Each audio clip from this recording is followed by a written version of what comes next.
ఒకానొకప్పుడు అయ్యప్ప స్వామి ఇలా కూర్చుని తనంత తాను స్వయంభూగా వెలిశారు విజయనగర సామ్రాజ్యంలో.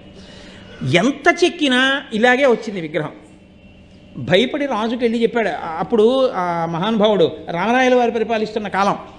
రాజుకి చెప్పాడు శిల్పి, ఇలా ఉన్నారు స్వామిని. అదేమిటా అయ్యప్ప ఇలా ఎప్పుడు ఉండరు, ఇలా ఉన్నారేమిటి అని అడిగారు.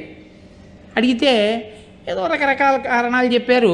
ఒక రోజున అయ్యప్ప స్వామి రాజుగారి కల్లోకి వచ్చాడు. అసలు నేను ఇలా ఎందుకు పట్టుకొని ఉంటానో కారణం చెప్పేవాడు ఓ రోజున వస్తాడు గుళ్ళోకి. ఆయన వచ్చిన రోజున నేను ముక్కు మీద వేలు తీసేస్తానన్నాడు.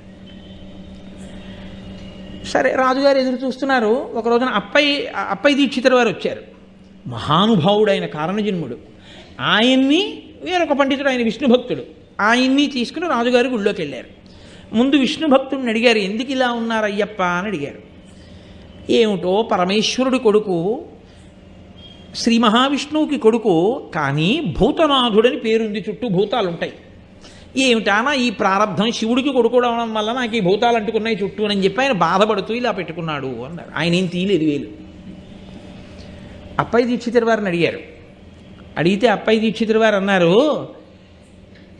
ఆయనకి తండ్రి పరమశివుడు, సందేహం లేదు. ఆయన తల్లి శ్రీ మహావిష్ణువు. తండ్రికి భార్య తల్లి అయిపోతుంది కాబట్టి పార్వతి కూడా ఆయనకి తల్లి అయిపోయింది, విష్ణువు ఆయనకి తల్లి అయిపోయారు. తల్లికి తల్లి భార్య ఉండడం, ఇప్పుడు ఆడదానికి ఆడది భార్య ఉండదుగా లోకల్లో. మరి విష్ణువు తల్లి అయితే విష్ణువు భార్య లక్ష్మి నాకేమవ్వాలి అని ఇలా పెట్టు కూర్చున్నారు ఆయన అన్నారు. అప్పయ్య దీక్షితుల వారి ఈ శ్లోకం చెప్తే తీసేశారండి వేలు. యథార్థంగా జరిగింది ఇది రామరాయల వారి పరిపాలనా కాలంలో. పరమాచార్య స్వామి వారు వ్యాఖ్యానం చేశారు ఒకసారి దాని గురించి.